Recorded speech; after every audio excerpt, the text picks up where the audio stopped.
Hai hai hai. Selamat datang kembali di channel Min Donghua. Kali ini kita akan melanjutkan cerita Donghua. Apoteosis. Nggak pakai lama lagi, langsung aja kita ke ceritanya. Cekidot. Pada saat ini, titik cahaya merah ini adalah roh jahat yang sangat terkonsentrasi. Satu titik cahaya hampir setara dengan membunuh ratusan ribu makhluk. Dengan penyerapan yang terus-menerus ini, dampaknya akan menjadi sangat besar pada mereka. Sama seperti Mingsu, dadanya terus naik dan turun, dan matanya yang lembut dan damai sekarang bersinar dengan cahaya merah. Seperti prajurit lainnya, Mingsu juga merasa panik dalam hatinya. Meskipun dia mencoba yang terbaik untuk menandiri, rasionalitasnya dengan cepat menghilang. Kemudian dia tiba-tiba merasakan hawa dingin. Tapi udara dingin yang menggigit itu tidak dilepaskan ke prajurit lain, tapi menyelimuti dirinya sendiri. Dia tidak mengaktifkan esensi pelindung tubuh, jadi melepaskannya sama dengan memotong dirinya sendiri, dan dalam sekejap dia hampir membeku. Itu juga karena invasi udara dingin, sehingga dengan semangatnya itu membuat Mingsu tetap waras. Tapi prajurit lain tidak bisa menahannya lebih lama lagi saat ini. Yang pertama keluar adalah para prajurit iblis. Prajurit iblis pada awalnya sangat suka berperang dan haus darah, dan energi jahat di tubuh mereka jauh lebih banyak. Jadi secara langsung merangsang darah gelisah di tubuh mereka. Segera seorang prajurit iblis meraung, dan saat otot-otot di tubuhnya menegang, meridiannya menonjol seperti cacing tanah, dan dia menabrak prajurit manusia di sebelahnya. Dan prajurit manusia tidak mau kalah. Tidak ada rasa takut di wajahnya, dan dia benar-benar memilih untuk menghadapi prajurit iblis itu secara langsung. Duar! Dengan suara teredam, keduanya bertabrakan dengan keras dan terlempar pada saat yang sama, memantul ke dinding jurang. Sehingga baik itu prajurit iblis atau prajurit manusia, mereka berdua terluka parah dalam tabrakan ini. Dan darah mengalir dari mata, telinga, mulut, dan hidung mereka. Tetapi tidak ada tanda-tanda rasa sakit di wajah mereka. Dengan tamparan di dinding, dia menggunakan kekuatan tumbukan untuk menyerang lawan lagi. Sebelumnya, semua orang menghindari roh jahat di dinding jurang yang berkumpul di tengah jurang.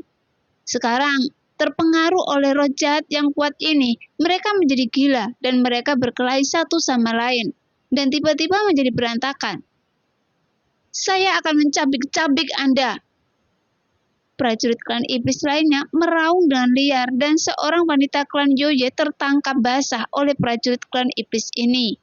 Tapi bukan berarti wanita klan Yoye ini tidak sekuat prajurit klan iblis. Hanya saja hati wanita klan Yoye ini lebih tekun. Meski dia juga terkena roh jahat, namun dia belum sepenuhnya kehilangan akal sehatnya dan masih menandiri dengan dukungan yang telaten. Tapi dia ditangkap oleh prajurit iblis yang kejam tanpa peringatan. Dibandingkan dengan tubuh klan iblis yang kuat dan kekar, wanita klan Yoye lebih langsing. Sekarang dia tertangkap di tangan prajurit iblis itu, jadi bagaimana dia bisa melarikan diri?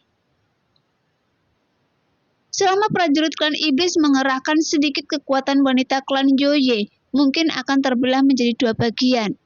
Sekarang semua prajurit berada dalam keadaan gila atau masih berjuang untuk bertahan. Tepat ketika melihat prajurit iblis itu hendak menggunakan kekuatannya, tapi pada saat ini, sebuah kilatan cahaya hitam menghantam kepala prajurit iblis dan langsung berubah menjadi aliran buih darah, hanya menyisakan tubuhnya yang seperti gajah.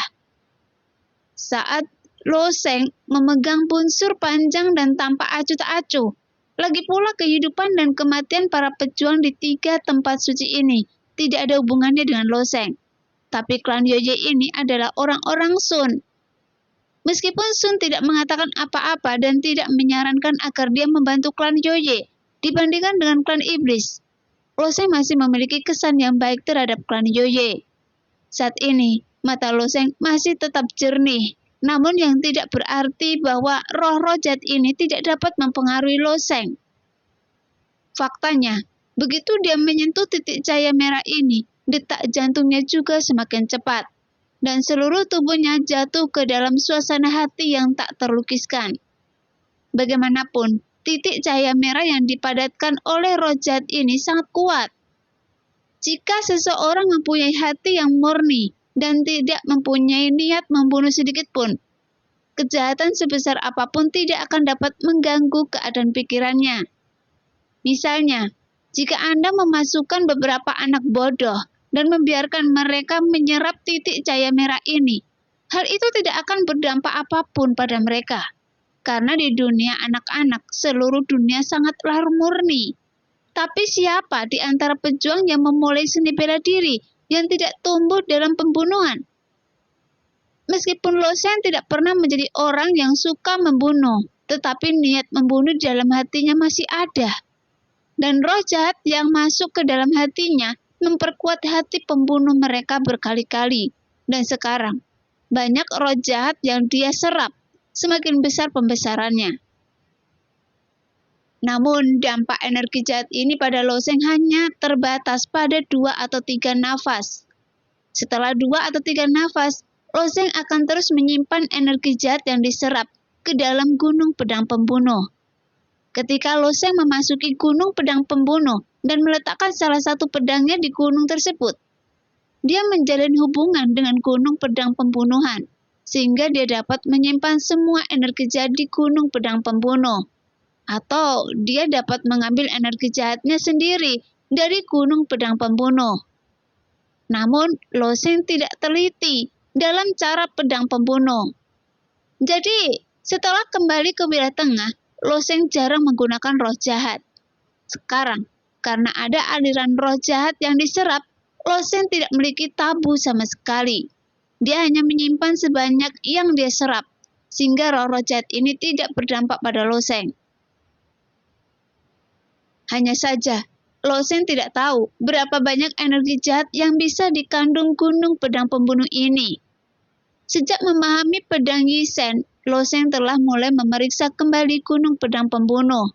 Sejauh ini, Lo Sheng belum mampu mengerahkan kekuatan pedang Yi Shen %, karena dia selalu merasa ada sesuatu yang hilang, seperti sepotong teka-teki yang dapat dengan mudah disatukan oleh Lo Sheng. Tetapi, hanya potongan terakhir dan terpenting dari teka-teki itu yang belum ditemukan. Yi Jiantianshun adalah penguasa gunung pedang pembunuhan.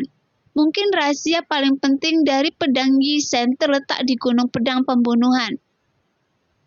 Pada saat ini, banyak pejuang yang bertempur sambil terjatuh, seperti ngengat yang melayang di udara, terus-menerus bertabrakan, namun segera berpisah kembali. Untungnya, mereka tidak bisa terbang bebas di dalam jurang, sehingga memperlambat kecepatan saling membunuh. Namun dalam waktu kurang dari sebatang dupa, selain prajurit iblis yang tertembak di kepalanya oleh panah Lo Sheng, prajurit klan Joye dan 2 prajurit ras manusia juga tewas. Meskipun Ming Su telah berusaha keras, karena semakin banyak roh jahat berkumpul di tubuhnya, dia akhirnya kehilangan dirinya sendiri. Pupil matanya yang semula berwarna coklat tua, kini menjadi merah padam. Dengan sedikit lambaian tangannya, 10 bilah es tipis muncul di ujung jarinya. Pergi ke neraka! Seorang pejuang yang hiruk pikuk akan memberikan prioritas untuk menyerang orang yang paling dekat dengannya.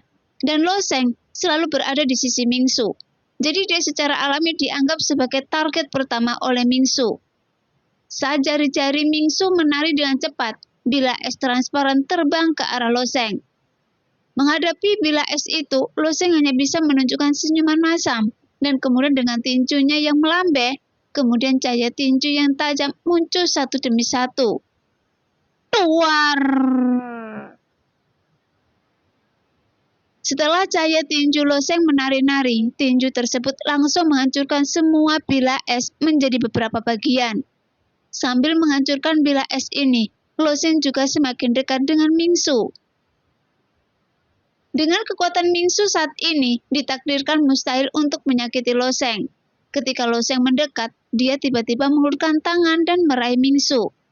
Meskipun Ming Su menjadi gila, naluri bertarungnya dirangsang secara ekstrim oleh roh jahat. Dengan sedikit memutar pinggangnya, dia meluruskan kakinya dan tiba-tiba menyentuh dada Loseng. Ada 2 jepit rambut es lagi menuju ke telinga Loseng. Meskipun energi jahat tidak hanya berbahaya bagi para pejuang, bahkan energi jahat dapat merangsang naluri bertarung seorang pejuang hingga ekstrim. Jadi kekuatan Mingsu setidaknya 30% lebih tinggi dari biasanya, sehingga sulit untuk dicegah saat ini. Hanya saja sangat disayangkan bahwa Mingsu menghadapi Loseng. Dia masih memiliki senyum tipis di wajahnya.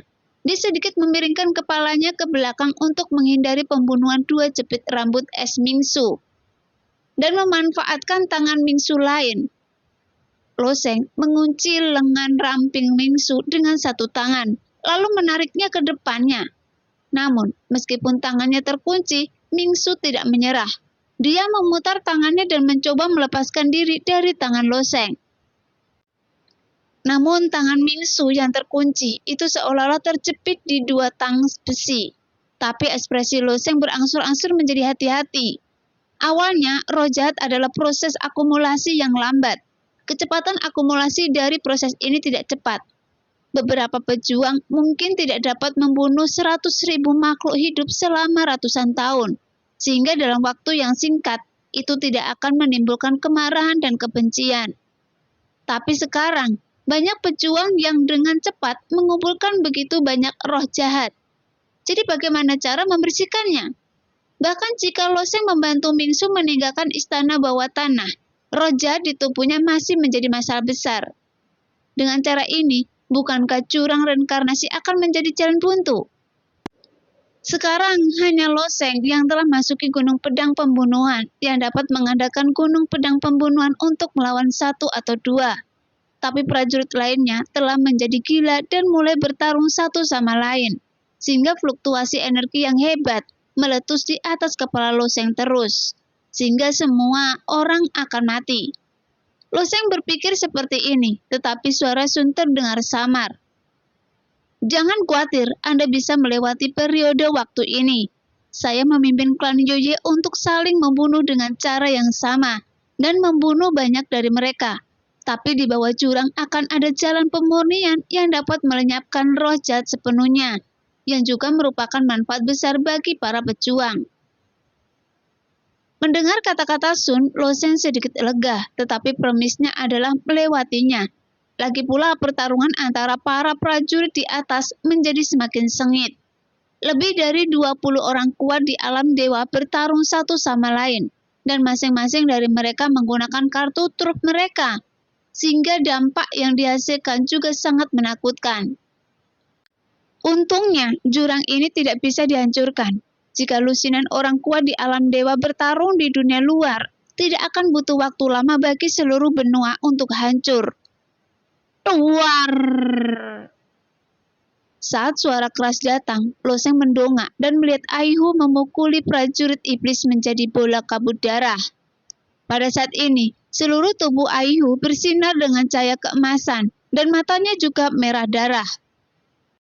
Harus dikatakan bahwa kekuatan Aihu memang luar biasa. Dengan kekuatan alam laut dewa, sepertinya dia dengan mudah dapat membunuh prajurit alam dewa.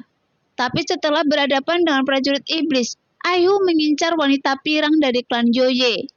Namun wanita berambut pirang dari klan Yoye juga memiliki kekuatan yang luar biasa. Dia seharusnya menjadi inti jenius di tanah suci Sisu, sehingga dia memiliki harta langka yang tak terhitung jumlahnya. Pada saat ini, wanita berambut pirang itu sedang memegang lentera yang sangat indah, dan lentera itu memancarkan cahaya berwarna samar yang menyelimutinya. Ketika roh-roh jahat itu melayang ke arah wanita klan Yoye ini, Cai Guang tidak terlihat lagi. Dari awal sampai akhir, dia sama sekali tidak terpengaruh oleh roh-roh jahat itu. Di antara semua prajurit, saya khawatir hanya Loseng dan wanita berambut pirang yang tetap sadar. Tetapi metode mereka sangat berbeda. Loseng menyerap energi jahat dan menuangkannya ke gunung pedang pembunuh. Sementara wanita itu secara langsung menghindari kondensasi titik cahaya roh jahat. Tapi menjaga pikirannya tetap jernih tidak ada gunanya. karena orang lain juga akan menyerangnya. Sekarang, Aihu seperti binatang buas yang tidak rasional, bergegas menuju wanita pirang itu. Adapun wanita pirang itu, dia mencoba yang terbaik untuk menghindar pada awalnya. Bagaimanapun serangan Aihu terlalu ganas, jadi yang terbaik adalah melarikan diri. Namun setelah menghindar beberapa kali, wanita pirang itu dipaksa ke sudut buta oleh Aihu. Pada saat ini, wajah wanita pirang itu bersinar dengan ekspresi tegas. Dia sedikit mengangkat lentera di tangannya dan menggumamkan beberapa kata yang tidak jelas dengan keras. Loseng secara alami tidak mengerti apa yang dia baca, tetapi pada saat ini, wajah Sun tiba-tiba berubah.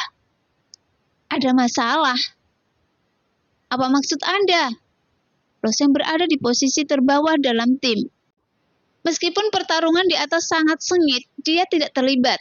Menurut apa yang dikatakan Sun, lewati saja periode ini. Sekarang dia hanya duduk di gunung menyaksikan pertarungan antara harimau dan harimau. Wanita ini sepertinya memiliki garis keturunan klan Yoye kuno.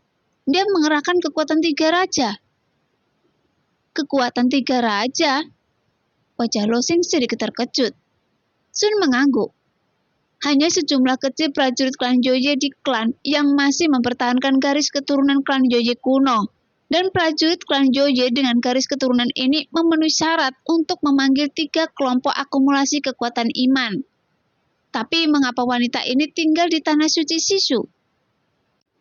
Ketiga raja klan Yoye dipuja oleh triliunan klan Yoye, dan kekuatan keyakinan mereka semakin meningkat setiap saat.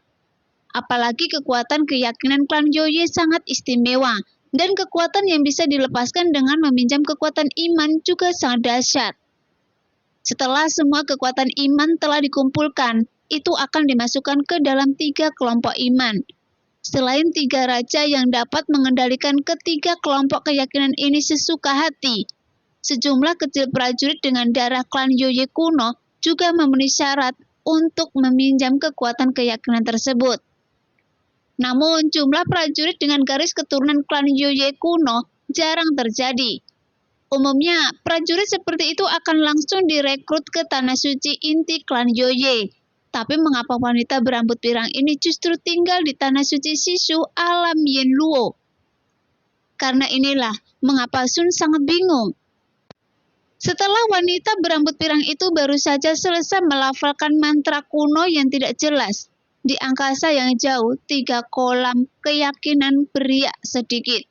2 di antaranya langsung menuju ke Raja Kehidupan dan Raja Hukuman.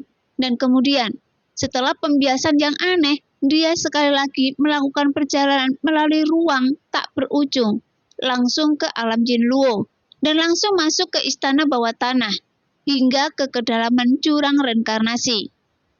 Namun kekuatan iman apapun dikendalikan oleh 3 raja.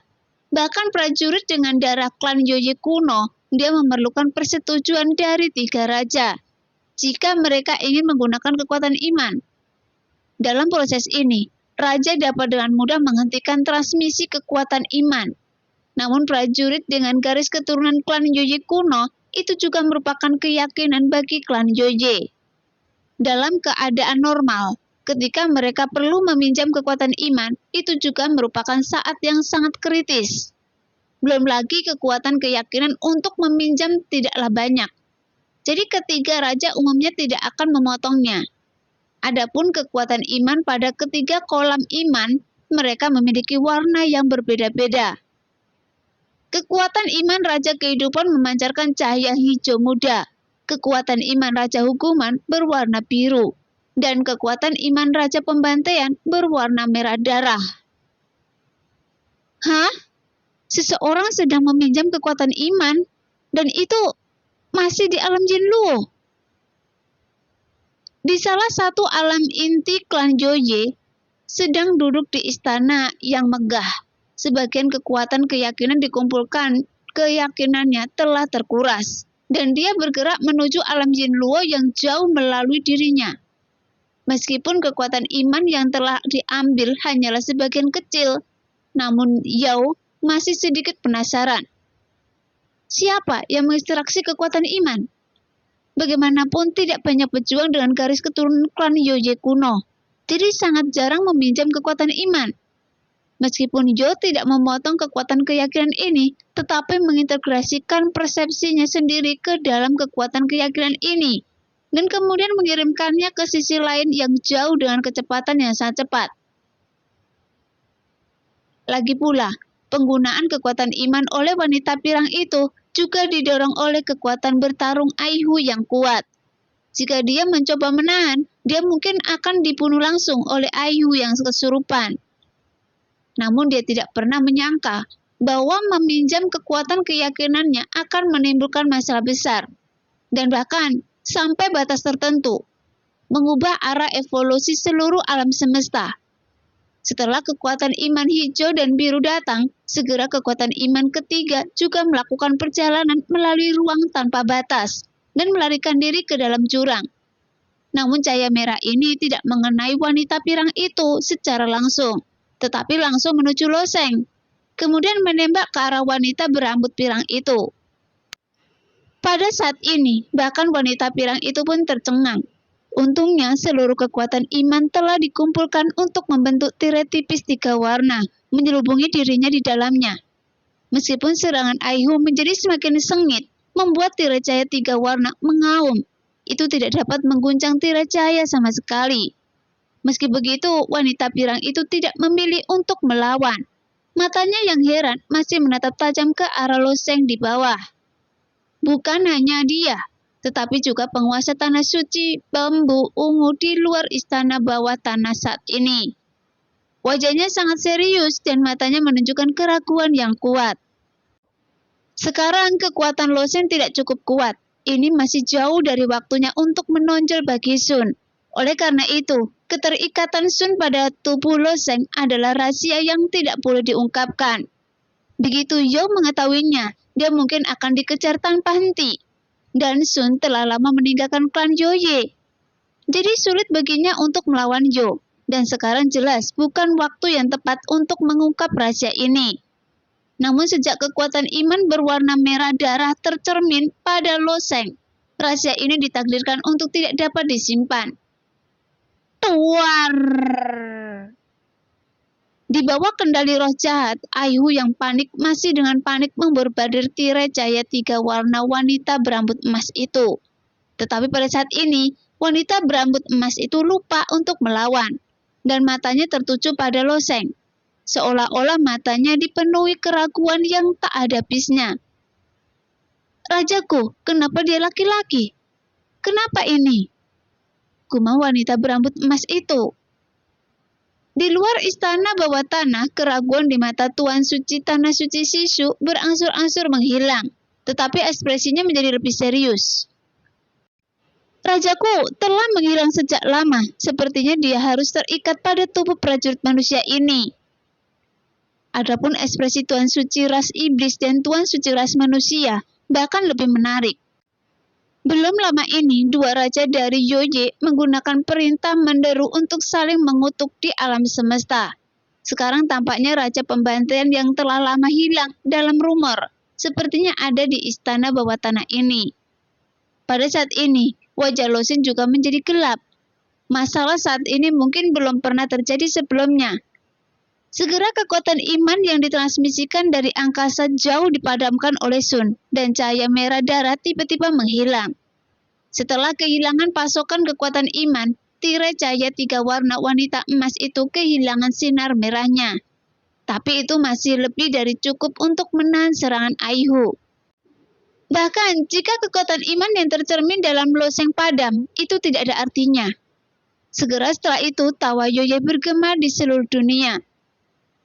Awalnya, saya mengira permainan kucing dan tikus akan berlanjut untuk sementara waktu, tapi saya tidak menyangka akan berakhir secepat ini. Sun, Anda lebih bodoh dari yang saya kira. Di seluruh dunia, tentu saja juga sampai ke telinga Loseng dan Sun, dan semua orang di dunia juga mengetahui pada saat yang sama bahwa tampaknya Raja Pembunuh klan Yoye telah ditemukan. Rajaku, di mana Anda?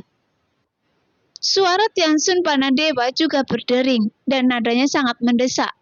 Sebagai salah satu bawahan lama Sun yang terkuat, Tian Sun Panadewa memperhatikan gerakan Sun. Panah Tian Sun secara alami menjadi gugup. Di istana surgawi Yunmyo, ekspresi Yun Luo juga sedikit berubah, tapi dia menundukkan kepalanya dan bergumam.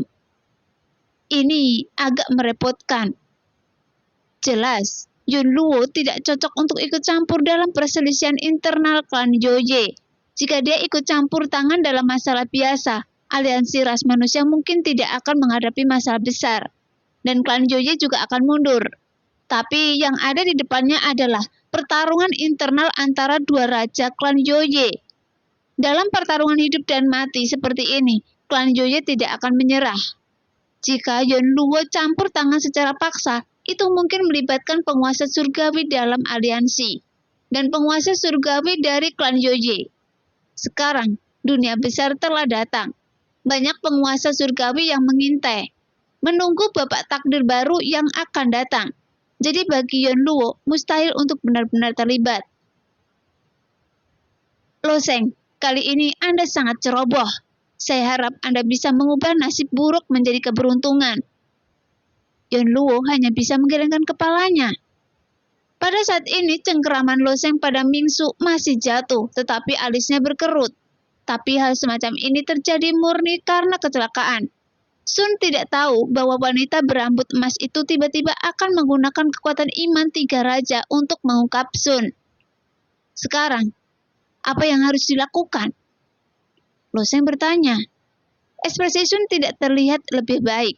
Setelah memikirkannya, tatapan tegas muncul di matanya.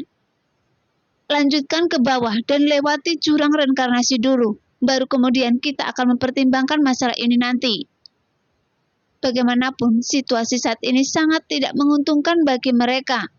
Sebelumnya di kota Jiji, Sun mampu memaksa anggota klan Yoye bersumpah demi raja. Dan dengan cara ini, dia bisa menyembunyikan kebenaran. Tetapi penguasa suci tanah suci bambu ungu di luar istana bawah tanah tidak mau mematuhi perintah Sun. Meskipun Sun adalah raja pembunuhan, orang-orang yang memiliki posisi tinggi seringkali melihat situasi dengan lebih jelas daripada mereka yang berada di bawah. Sekarang, Tuan Suci klan Yoye memblokir pintu masuk istana bawah tanah. Selama Lo Sheng dan Sun meninggalkan jurang reinkarnasi, nasib mereka bisa dibayangkan. Singkatnya, mereka pasti tidak akan bisa keluar sekarang. Tapi tetap berada di jurang reinkarnasi ini bukanlah jawabannya. Pertama-tama, jurang reinkarnasi ini tidak bisa mencegah orang-orang kuat setingkat Tuan Suci untuk masuk. Meskipun berbagai peluang dan harta rahasia di istana bawah tanah ini, jika mereka memaksa masuk, mereka mungkin menghancurkan seluruh jurang maut. Bahkan jika Lo Sheng tetap berada di jurang reinkarnasi, itu hanya akan menghabiskan kesabaran Yao. Ketika kesabarannya habis, cepat atau lambat mereka akan dengan paksa memasuki jurang reinkarnasi. Memikirkan hal ini, Lo Sheng sekarang tidak punya waktu untuk memperhatikan prajurit lain, termasuk Aihu. Dia menyeret Mingsu dan bersandar di dinding jurang.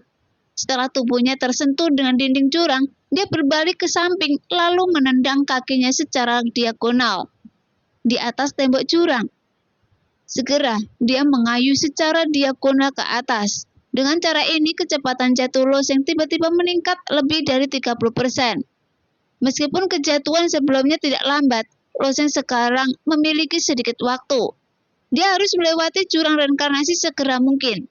Kemudian dia menyesuaikan posisinya lagi, mendekati dinding jurang lagi dan menginjaknya lagi untuk mempercepat kejatuhannya. Setelah mengayuh berulang kali, Lo Sheng menyeret Mingsu dan melemparkan prajurit yang panik ke atas jauh. War!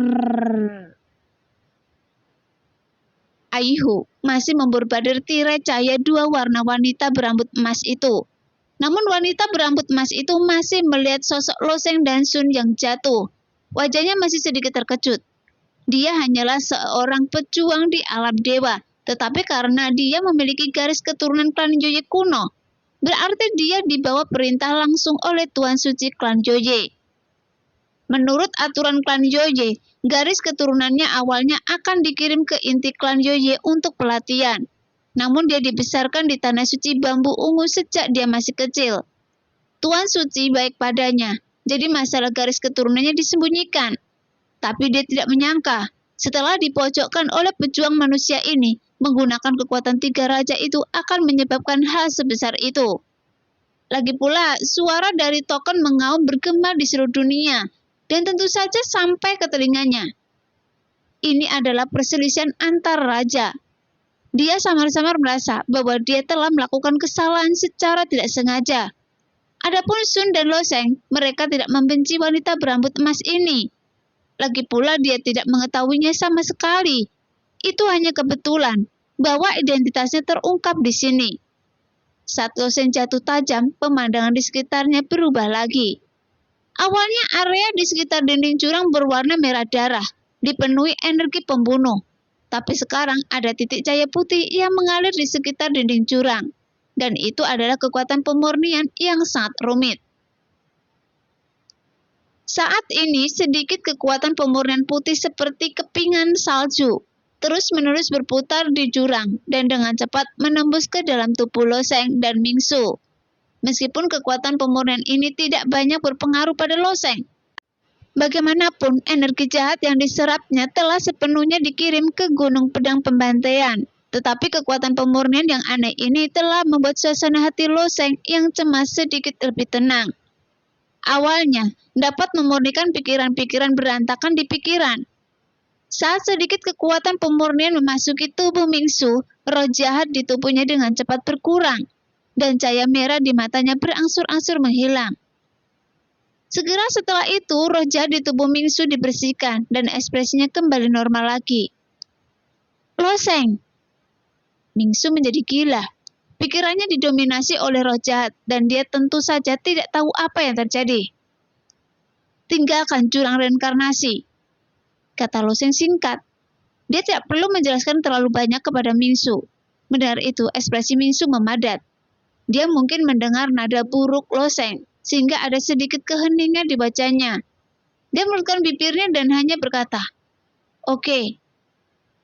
Dia juga tahu bahwa dia sudah terlambat untuk mengikuti di belakangnya. Meninggalkan istana bawah tanah sesegera mungkin adalah hal yang baik untuk Loseng. Mungkin merasakan emosi Mingsu, Loseng hanya bisa menoleh dan menghadap Mingsu sambil tersenyum. Bukan itu yang Anda pikirkan, tapi saya punya masalah lain. Apa masalahnya? Jejak kekhawatiran muncul di mata Mingsu. Anda secara alami akan mengetahuinya di masa depan. Setelah mengatakan itu, Loseng mendekati dinding jurang lagi, menginjaknya dan sekali lagi mempercepat kecepatannya dan berlari ke bawah. Mingsu menatap kosong pada sosok Loseng yang mundur. Dia hanya bisa menggelengkan kepalanya dan menghancurkan pola dewa untuk kembali. Nah, demikianlah cerita hari ini. Terima kasih yang sudah menonton video Min Earth sampai selesai. Sampai jumpa di video selanjutnya. Bye-bye.